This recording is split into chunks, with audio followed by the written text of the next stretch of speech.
dedicating ourselves, striving to dedicate ourselves to hear topics of Krishna. So this verse,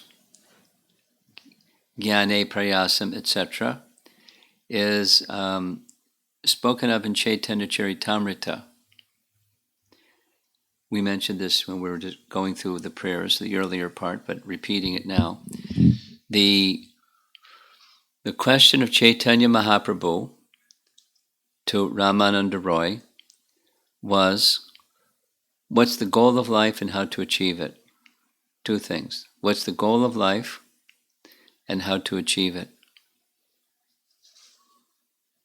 That's a good question. What's the goal of life and how to achieve it? So Ramananda Roy suggested a number of things. If you want, because of time, I'm not going to read it just now, but I encourage you, you'll go read the purport to Madhya Lila, chapter 8, text 67. 867 of Madhya Lila. This verse is quoted, and the translation, Prabhupada's translation, right here in Chaitanya Charitamrita. My dear Lord, this is Brahma to Krishna, those devotees who have thrown away the impersonal conception of the absolute truth and have therefore abandoned discussing empiric philosophical truths should hear from self-realized devotees about your holy name, form, pastimes, and qualities. They should completely follow the principles of devotional service, surrendering themselves fully with body, words, and mind. Tanavan Manobir. Surrendering themselves fully with body, words, and mind. They can live in any ashram or any social status. Stanes tatak. Indeed, you are conquered by such persons, although you are always unconquerable. So, Krishna becomes conquered. The unconquerable Krishna becomes conquered by those who engage in their prescribed duties, staying in their position, and engaged in hearing from qualified sources and abandoning speculation. So here's Chaitanya Mahaprabhu's reply. This is all right, but still can you speak more on the subject? Ramananda Roy then replied, ecstatic love for the Supreme Personality of Godhead is the essence of all perfection. As long as there is hunger and thirst within the stomach, varieties of food and drink make one feel very happy. Similarly, when the Lord is worshipped with pure love, now this is the residents of Vrindavan, they worship the Lord with pure love, the various activities performed in the course of that worship awaken transcendental bliss in the hearts of the devotees. And next, pure devotional service in Krishna consciousness cannot be had even by pious activity in 100,000 lives. It can be attained only by paying one price, that is, intense greed to have it. If it is obtainable somewhere, one must purchase it without delay. This is devotional service beyond regulative principles. That's the residents of Vrindavan. I mean, they observe principles, but their devotion is beyond the restrictions of the spontaneous service is very, very special.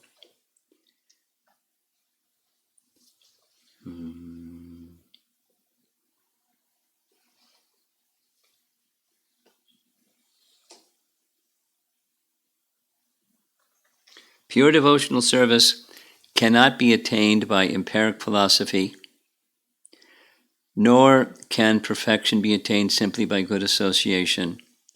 Devotional service by self-realization is a different subject matter. It is untouched by fruitive activity, for one surrenders the results of activities to the Lord, abandons prescribed duties, and accepts the renounced order of life. Such devotional service is situated on a higher platform than that of empiric philosophical speculation. Anyway, there's stages of bhakti. That's also been discussed by our acharyas, even within Brahma's prayers. We're also in the regulative stage, etc., etc. But the stage of the residents of Vrindavan is superlatively exalted. That's Chaitanya Mahaprabhu's teaching, that's the Bhagavatam's teaching, that's what our acharyas are sharing with us. So now I'm going to read the purports, the commentary on this text 35, and see if there's some discussion.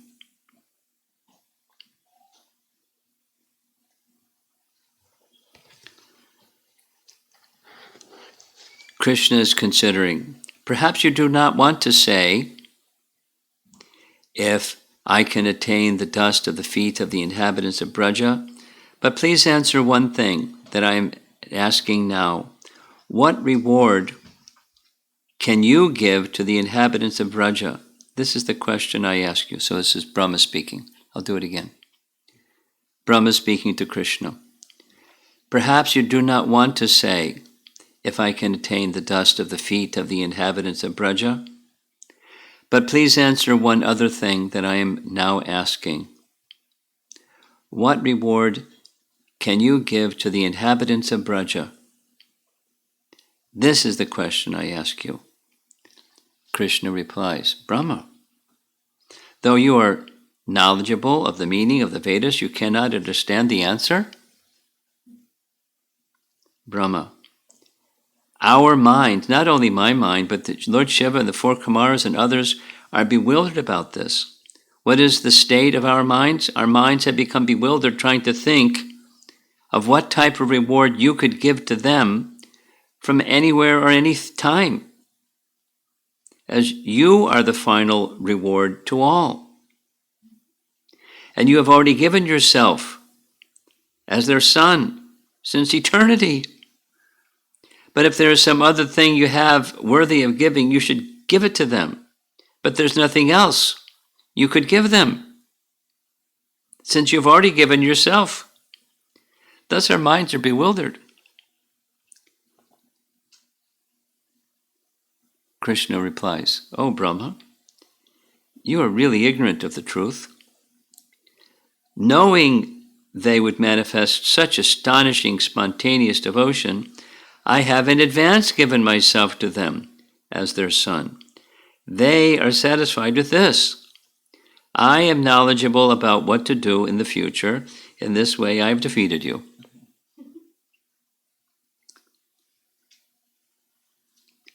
Brahma's reply, Oh, Krishna, if you talk like this is how I answer. You are certainly doing what is proper, but through Putana, though Putana was sinful, just by imitating a devotee, she and her family attained you personally.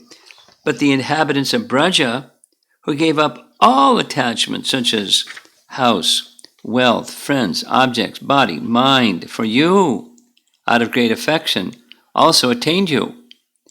The same body that you have given to the low, sinful Putana, you also gave to the most exalted jewel-like inhabitants of Braja. This is, in essence, highly improper. Acceptance of your indebtedness to them is your atonement. How's that? Elsewhere he says, he asks the question, how is Krishna going to repay? The answer is he cannot. In other words, the love of the residents of Vrindavan are so exalted, not only they conquer the unconquerable, he gives himself to them, and his repayment is his indebtedness to them. Here's Jiva Goswami's commentary. And then one more after that.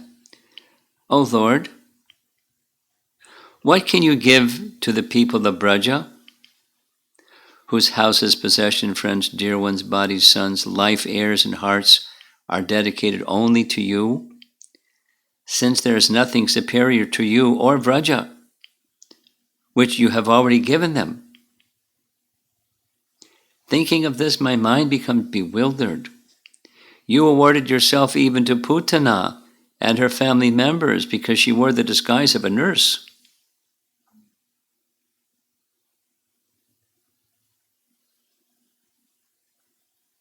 Krishna, if I give you the dust of their feet as the highest objective, that was his verse 34, what can I give to them in exchange? Previously you said that you praise me in order to attain me. Now you ask for the foot dust only. Your steadiness is very good. Fearing such a joking question from the Lord, Brahma recites this verse. Lord joking with him. Should I say it again? Oh, he'll say it again. Brahma is anticipating that Krishna may tease him. If I give you the dust of their feet as the highest object, what can I give them in exchange for what they have given to me? Previously you said that you praised me in order to attain me. Now you're asking for their foot dust. Oh, your steadiness is very good. So now he's saying this particular verse. And then the commentary goes to that verse of Uddhava. Same message. Same message Brahma, same message Uddhava, in back-to-back verses.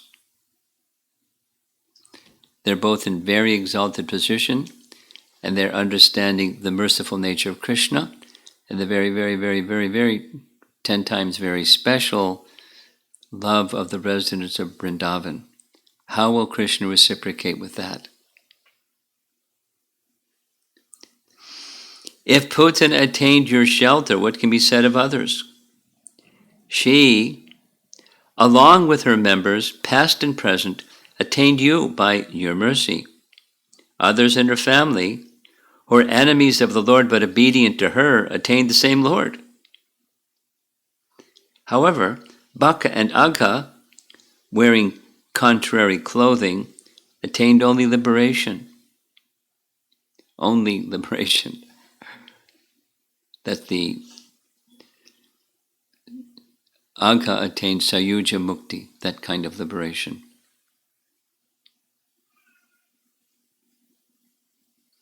Suhrit means one who gives benefit without asking for anything. Piraha means an object of affection. All people in Braja spontaneously regard you as their only treasure, their object of affection, and you regard each of them as a treasure. Thus, listen to this logic, they are complete, but you cannot repay them, and remain as if incomplete. What will you give them? Thinking that you are under their control because of debts to them, I have surrendered to the dust of their feet, to have my desires fulfilled in relation to you. You got it? Person A is a debtor to person B. And if I want to get, the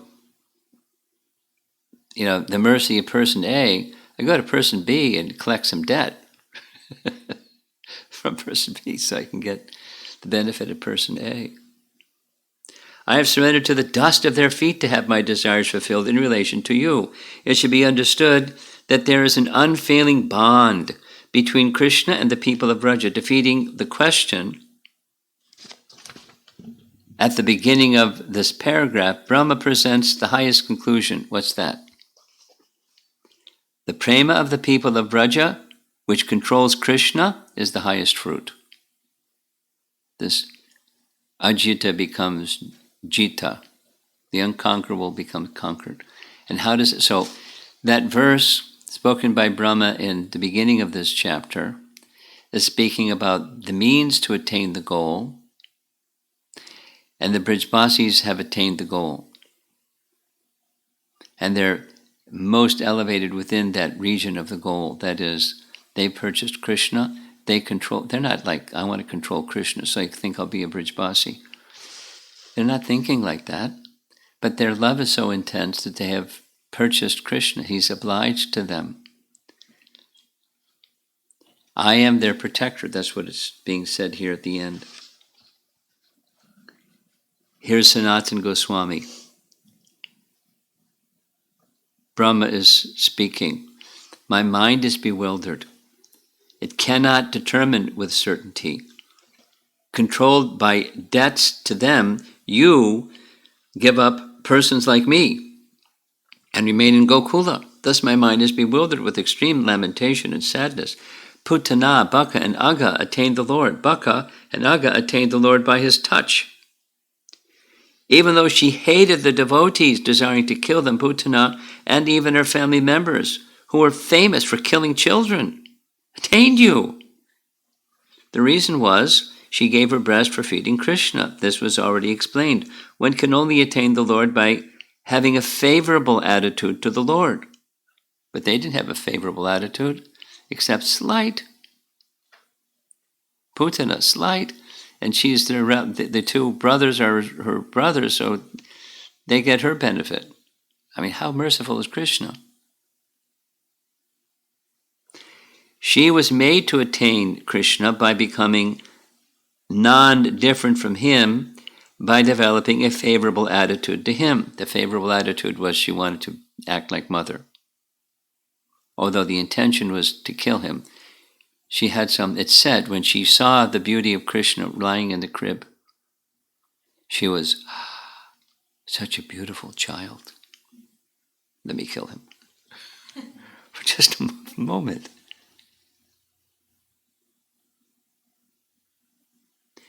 If you give similar things to them, then you are equal, showing gratitude. But this does not accomplish your special, famous compassion.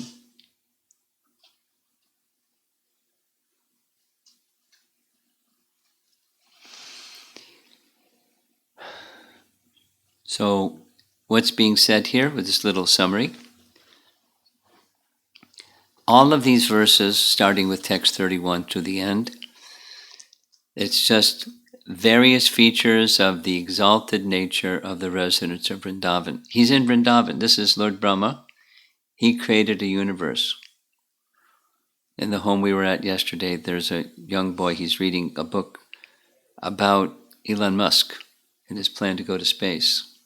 You know about that? There's a fellow, a rich guy, and he's building a spaceship, a rocket, to go out into outer space. Not the government, but a guy. And he wants to do some, I don't know what, some space exploration. So this little boy, how old is he? 7, 8 years old? What? Something like that.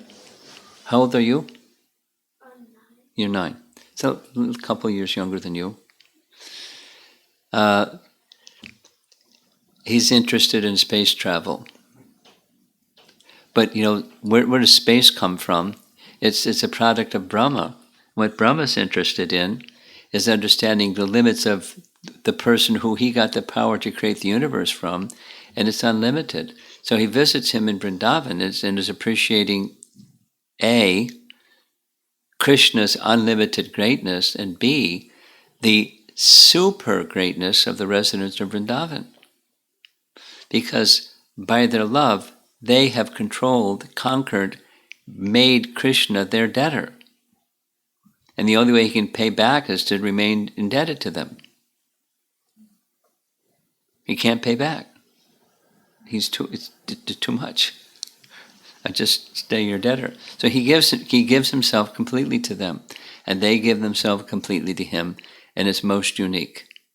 It's not to say that outside of Vrindavan, the love for Krishna is not pure. It's not to say that, well, Rukmini is a nice devotee, but, she's perfect. She's also the Lord's potency, internal potency. But the intensity of and the quality of the love of the residents of Vrindavan is so special. There's detailed descriptions by our acharyas that Rukmini gets it. I mean, in Brihat Bhagavatamrita, where Krishna is gathering, there's a section where he's called the queens of Dwarka, all 16,107 of them, and Satyabhama is off playing hard to get, so he calls her and chastises her. He wants them to understand the nature of his love for the residents of Vrindavan, and particularly the gopis. And Rukmini amongst them all, she gets it.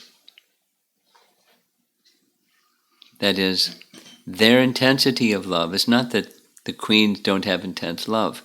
The intensity and selflessness of their love for him is unparalleled. Just like Kunti she can't fathom the nature of the love of Mother Jasoda, because Kunti, in relation to Krishna, is his aunt. So she has natural motherly relation to her nephew. But she can't understand the love of Mother Jasoda and how Krishna feels in his relationship with Mother Jasoda. How he cries when she's holding a stick. It's right in her prayers to Krishna. I don't understand. The Brahma is also speaking. I don't understand, other than understanding their love is the most exalted.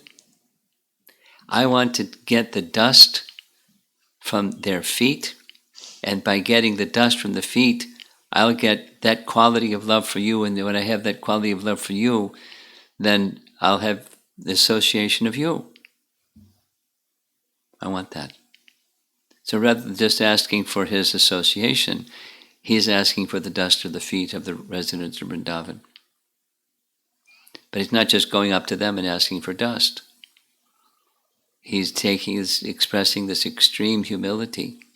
So it's wishing to be a blade of grass. So I can't imagine, any Hare Krishna devotee today standing before the deity in the temple saying, "Please allow me to become a blade of grass in Vrindavan."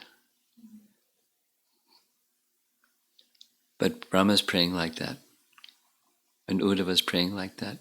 And so that is the exalted nature of the love of the residents in Vrindavan. As our estimation or appreciation of that love of the residents of Vrindavan goes higher and higher, and not just say it but feel it, it helps us become elevated in our Krishna consciousness. And as we become elevated and mindful of those residents of Vrindavan, then the attraction for the temporary slackens, because it's nothing compared to that. Now it's easy to get back to business as usual, but the more we go on with the hearing process, the more consciousness becomes elevated and cleansed and attracted to transcendence, attracted to the love of the residents of Vrindavan. That's what happened with Lord Chaitanya and his associates. By his association, they became attracted like that.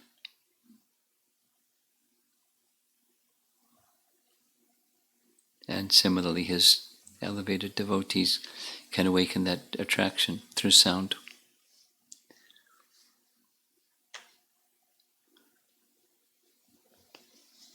Okay. Let's see if there's some discussion. Nice topic, huh? Krishna's pastimes in Vrindavan, elevated by our acharyas and Lord Brahma.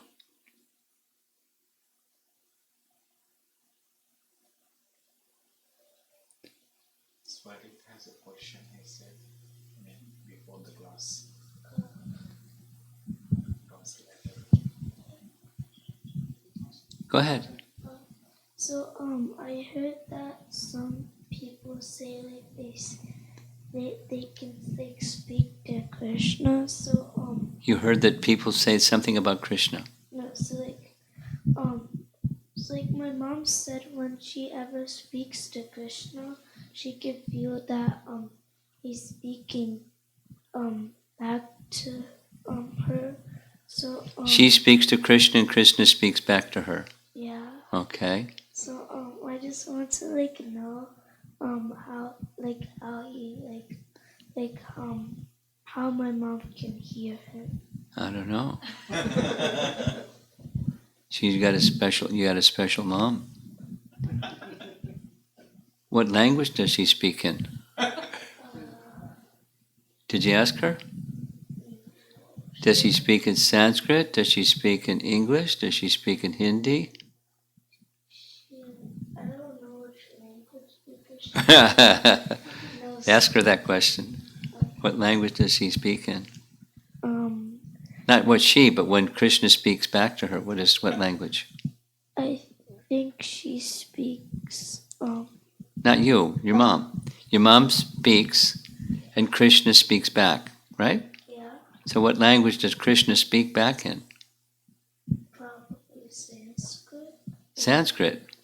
Does your mom know Sanskrit? Or probably Telugu. Probably. Telugu. Huh? Telugu. Okay. But Krishna knows all languages, right? Yeah. Yeah. He knows the languages of all animals. Mm-hmm. Everything.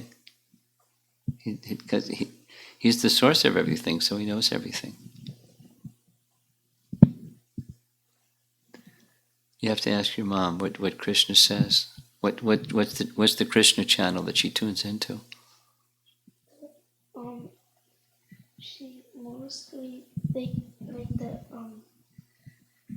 the channel what she tunes into, like where she hears Krishna lectures and everything. She hears Krishna.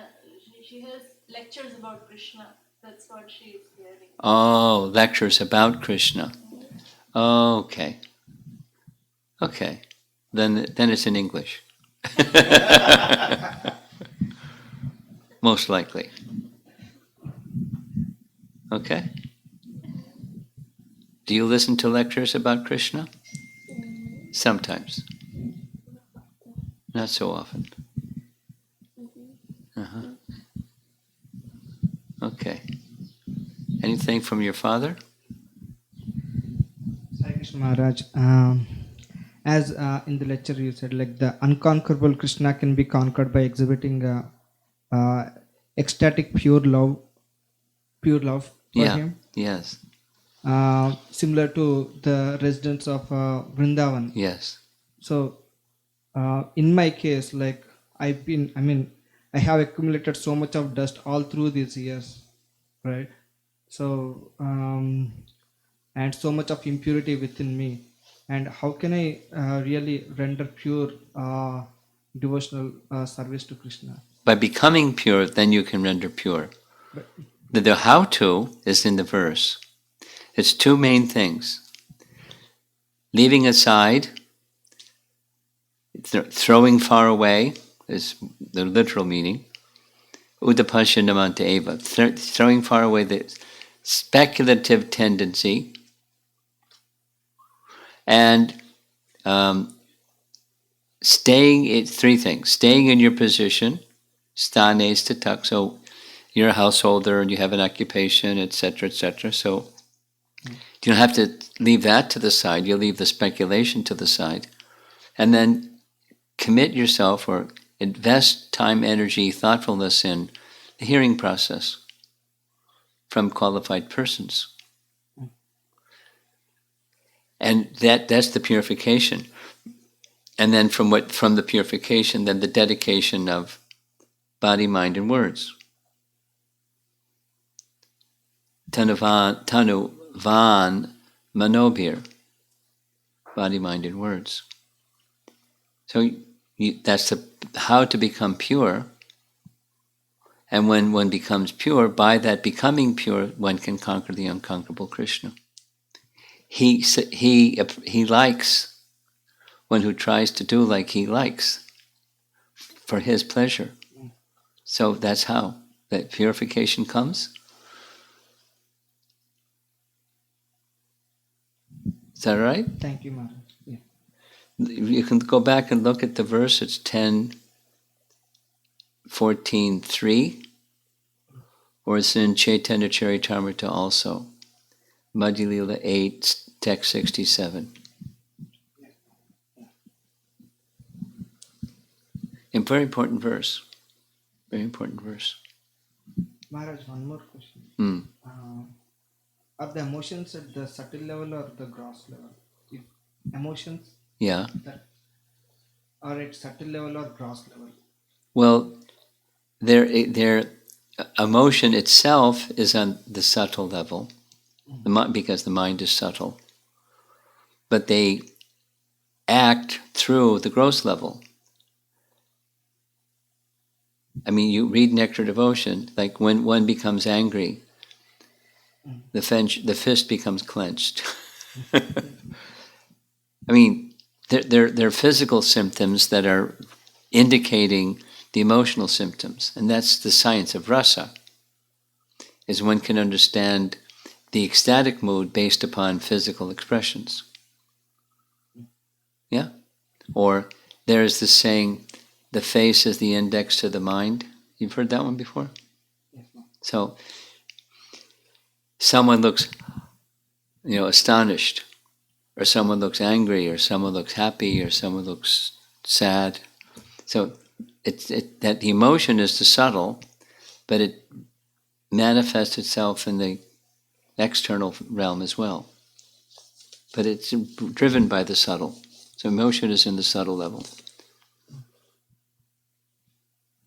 Thank you, Maharaj. Okay.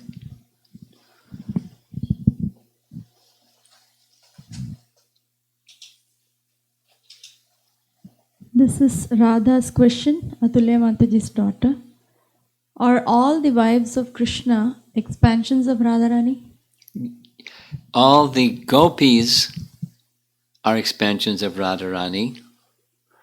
And in response to her question, a very mysterious pastime is arranged by Krishna where the gopis somehow, by this means, that means, and the other means, eventually become wives of Krishna.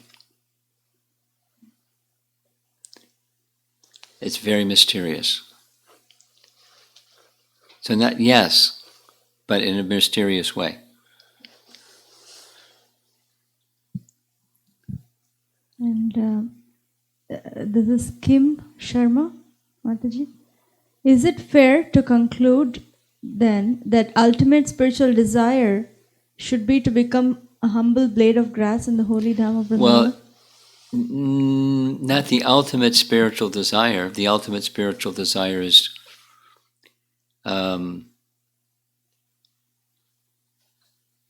Chaitanya Mahaprabhu's expression, Gopi Bhartur Padakamlayor Das Das Anudas, to become a servant of the servant of the servant of the gopis. So to be the servant of the servant of the servant can mean, you serve one who's dear to one who's dear, one who's dear to our, disciplic succession, because that's their position also. How Uddhava prays and how Brahma prays is very special. It's not like that's the ultimate. It's the purpose of that is to attain the mercy of the residents of Vrindavan. So however you get the mercy of the residents of Vrindavan, one of the principal methods for us is just chanting Hare Krishna. Chant Hare Krishna without offense. Make that the aspiration. Chant the holy name without offense, and love of God will awaken. It's described like that right in Nectar Devotion. Any one of these 5 primary activities without offense, spontaneous love for Krishna awakens. perform any one of these 5 things without offense. That's an aspiration worthy of any one of us. This is Kirti Prabhu. The ecstatic symptoms of bhakti, like hair standing on end and voice choking up, etc., like those exhibited by Chaitanya Mahaprabhu, are they exhibited by the residents of Vrindavan as well? Yeah. Not in the same degree, because Chaitanya Mahaprabhu, was in the mood of Radha, and the mood of Radha is not experienced by anyone that's even the residents of Vrindavan. It's Mahabhava, and she's unique. But symptoms of Bhava, yes. Yes. And this is second question from Kirti Prabhu. In Bhagavad Gita introduction, Srila Prabhupada mentions about Anandamaya and Chinmaya planets. Could you please explain these, and also what is the difference between these two? I'd have to look at the reference before answering that question. But, well, I'll look into it. Maybe we'll take it up tomorrow. He can send me the page number and the paragraph, and so I can take a look. Make it easy for me. Then this is Krishna Sakhi Mataji. While chanting Mahamantra, what should be our focus? The Mahamantra. Hearing. That should be our focus. Absorbed hearing. Rapt attention in hearing. That should be our focus.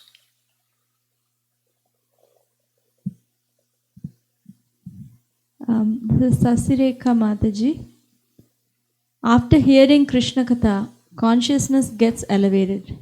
But the moment we start doing other activities besides Krishna consciousness, mind again falls into original position. How can we always stay in elevated consciousness in all circumstances? It's very similar to his question. It's, pure consciousness. When consciousness becomes pure, we can move from one activity to the next activity to the next activity seamlessly, because what's driving the activity is pure consciousness. So distracted consciousness will result in distraction, and pure consciousness will result in focus, undeviating focus. So practice, especially in attentive hearing, and that will help elevate consciousness so it stays always elevated, regardless of what you're doing. This is Amara Mataji's question. How can I stay focused while hearing? Many times mind signs off, and when it comes back, sometimes it's hard to find the link. Well, it's abhyasa, continual practice, as Krishna says. Just keep practicing and practicing. That's by practicing initially it's mechanical, and then comes. So it's her question is the theme of this next festival of the holy name. Let's see what coronavirus allows. But if it happens in July, that's the theme. The eagerness or the yearning is what her message is. And we continue to strive by right means. We're assured of success, Krishna says in Bhagavad Gita.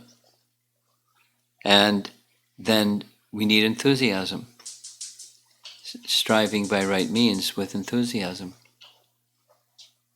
Okay? And there are 2 Bhagavatam questions from Sandhya Mataji. The first question is, from Narada Muni's personal story, we learn that all the great rishis like Marichi, Angira, Atri, etc., and Narada himself all go into the body of Vishnu at the time of annihilation. It appears similar to the Jiva souls in the material world. Aren't these sages eternal beings in the spiritual bodies? I'd like to see the scriptural reference that says what she says it says to respond. She can send the reference, because I'm not sure she's got it right. And the second question is, Vamana Dev asked Prahlad Maharaj also to accompany his grandson Bali Maharaj and live in the Sutala planet. The Sutala planet is lower than the Earth planet. Yeah. Even though Lord himself is protecting them there, why Prahlad Maharaj did not go to Vaikuntha planets, to the Lord's abode?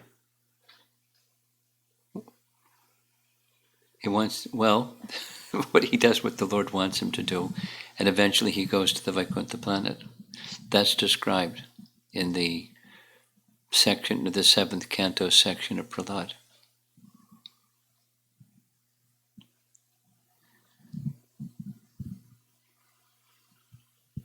Kasturi Manjari Mataji's question. I don't feel I have any humility. How to cultivate genuine humility?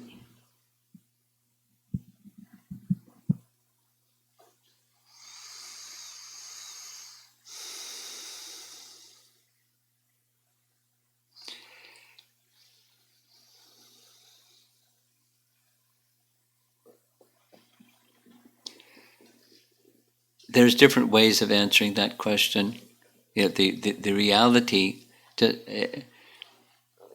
acknowledge the reality, we're very tiny. I mean, I'm tempted to tell the story. In New York and Los Angeles, Prabhupada was asked the same question. He gave the same answer in both places.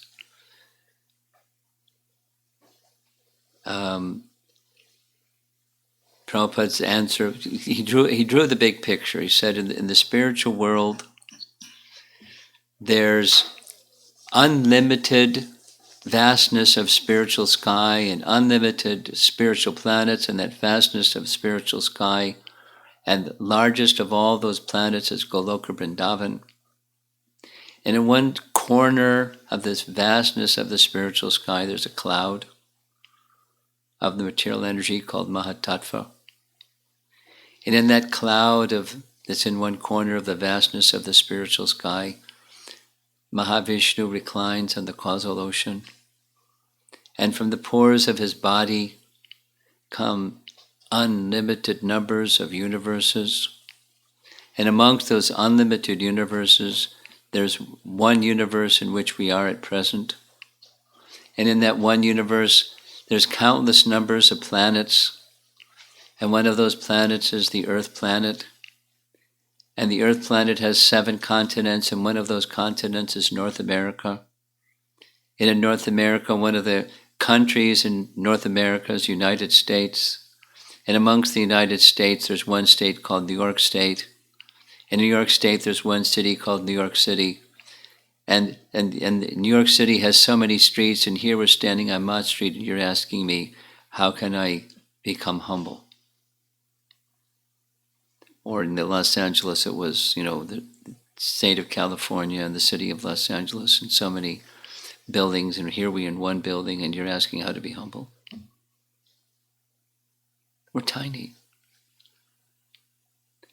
And not just materially, even spiritually, we're very tiny. So that's reality. And if you're having a hard time acknowledging reality, think a little bit about the big picture, and we're quite insignificant. And as many times as you need to contemplate the big picture, contemplate the big picture. It's one of the things that we see with Brahma. When Krishna showed his unlimited opulences, he was flattened. Although he has, opulences that are far greater than any one of us combined. Krishna's opulences are unlimited. We're very tiny. Let's cultivate humility by recognizing how tiny we are.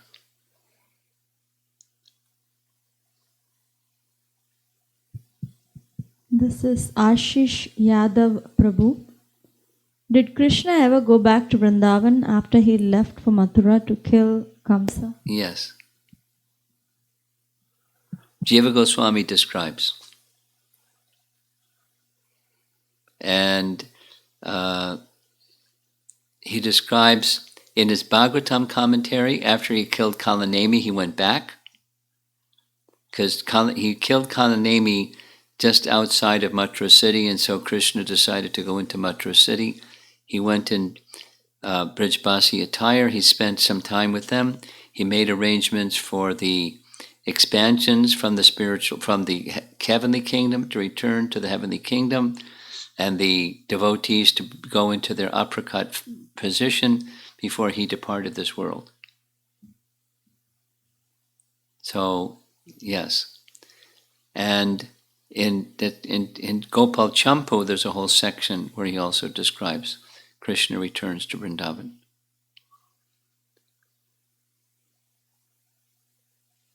In Brihat Bhagavatamrita, Sanatana Goswami says he regularly returns and goes back to Mathura and then goes back. So, of course, these are leelas, and it's not like the primary message that we hear in Srimad Bhagavatam, but it's the detail is presented by our acharyas. Yes, he returned.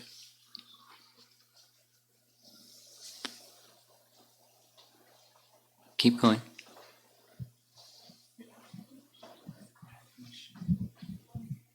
I just had a question, Guru Maharaj. Okay. When we were describing about Brahma offered prayers and glorifications, and Krishna did not really Reciprocate. meaning did not show any expressions. Yeah. So I was wondering about how to understand the gravity of spiritual personalities, because One might think, oh gosh, why you're not saying anything? Didn't even say Hare Bol. Like that? Gravity? Yeah. Krishna or Brahma or what?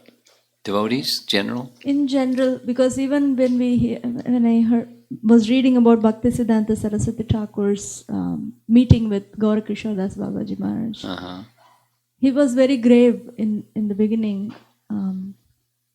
So there is this quality of gravity in spiritual personalities, and I was there are personality types, as we know. Some people are more social, some people are more private. Some people are very talkative, and some people are shy, and some people are grave, and some people are very lighthearted. They're different natures, and even those natures may be exhibited and then withdrawn. I mean, Prabhupada would smile and laugh, and Prabhupada would seem very serious, and so many moods. But the moods was, in relation to Krishna and in service to Krishna kind of moods. So, Bhakti Siddhanta, it's right in that Hare Krishna movie, gravitas. Yogeshwar uses that word. And then he shows this picture, he's like very somber. But then, there's different moods even within Bhakti Siddhanta. So how do we understand the gravity as a mood? Well, we don't even know what's going on inside. That's one thing. I remember somebody saw a photograph of Prabhupada. It was seated outside the 22nd Avenue in that back little courtyard place, and his room is up there. And the devotee said, Swamiji, I thought people that are spiritual elevated are supposed to be very joyful, and you look really serious over here. And Prabhupada's statement, that was a moment of ecstasy. So we can't tell what's going on inside by the outside. But there's in any case, there's different moods that are inspired by Krishna in reciprocation with a devotee for Krishna's reasons. There may be some other answer, but that's my thought. Yeah. I have one more question. Did you find the reference? Yeah. This chapter, this paragraph. Ananda Chinmay.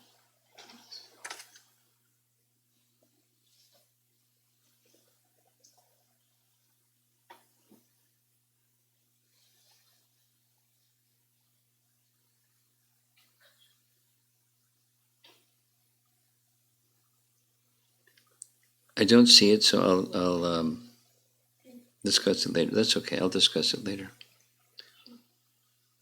Okay. There's a few questions online. One is, do the rivalry actions or chivalry actions of jivas such as Indra, Brahma, Duryodhana, etc., who partake in the pastimes of the Lord, subjected to karmic reactions? Meaning, what I understand is when Duryodhana, Brahma, Well, they're not in the same Indra. category. Duryodhana is averse to Krishna, big time. He's averse to Krishna in his aversion to the Pandavas. And aversion to the Pandavas is aversion to Krishna, as far as Krishna is concerned. And Indra was proud, and Brahma was curious. So that their positions, it's not chivalrous. It's a very, very different position. Duryodhana was just nasty, and Indra was proud. So it's not chivalry. So, are they just acting according to Lord's will to fulfill the Leela? No, Indra was proud, and Brahma was curious, and Duryodhana is a demon. They are subject to karmic Yeah. reactions. Well, for sure Duryodhana. And, Krishna dealt with Indra in such a way that he received the blessing of Krishna in a very unique and special way.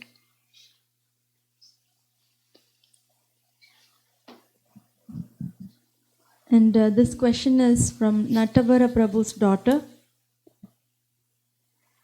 Does Krishna ever get bored of being God? Does he ever get bored?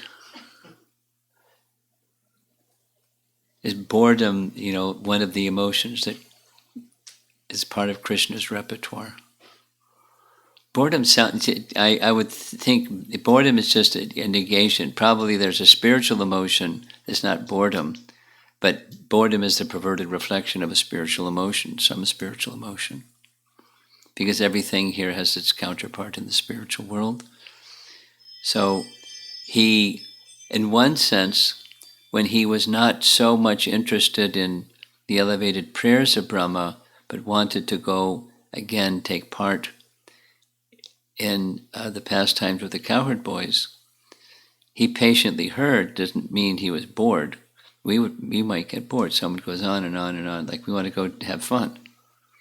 So we're like not really tuned in because we want to do something that for us looks like fun. So something like that, bored. My answer is it's whatever Krishna experiences, boredom is a perverted reflection. It's not the essence of Krishna's feelings about himself or his position. He's Atmarama, not bored.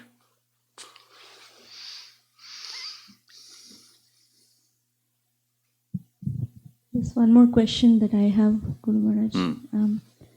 So from hearing about both morning and evening classes, Lord Brahma and Rajavasis, I felt like just being in mood of service itself seems like acting in relationship, just being in the mood of service. And there's nothing extraneous to be done. But what happens with me is there is this disturbance that happens because of lower nature or expectations. So I'm wanting to hear how to progressively cultivate mode of service. Well, commit yourself to it, and you're halfway there. And when you find yourself self-centered instead of service-centered, then do a pause. Say, where is this self-centered coming from? And, uproot it and go back to the mood of service, or invest in the mood of service. And the cleansing process of hearing and chanting is our saving grace. Because on our own, uprooting unwanted tendencies is an endless struggle. So make the effort and seek the purification process, hearing and chanting. Good association. Any concluding something over there? Anything? You're good. Okay. You have something. I was just wanting to clarify my understanding regarding the intense greed. Intense greed. Yeah. So at my level, I'm thinking intense greed means quality performance devotion service, because like sometimes I see that greediness looks to be like, and I don't want to be in this present material situation, things like that. So No, that's not what. That, as I mentioned in the morning class, I think it was yesterday, one of the morning classes, our sense of what the goal is unrefined. It's filtered through modes of nature and selfishness. So what greed really is, we don't really have a clear picture of what it really is. And so it's not just something other than the negation of, this is a horrible place, let me get out of here.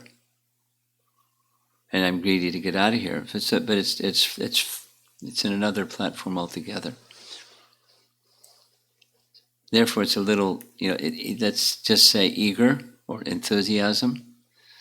And then even our sense of enthusiasm, which is a milder form of greed, we also could just be like passion, result-oriented. I'm at the center, result orientation. That's enthusiasm from the lens that we look at. That's not really what enthusiasm is, so. A picture of what greed is to look at the residents of Vrindavan, and they have it. The term that's used here again and again and again by our acharyas, I'm sure there's a Sanskrit term, possessiveness. There's no other shelter. There's nothing else for them.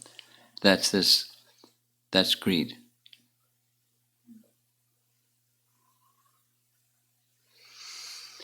Okay. Prabhupada ki jai.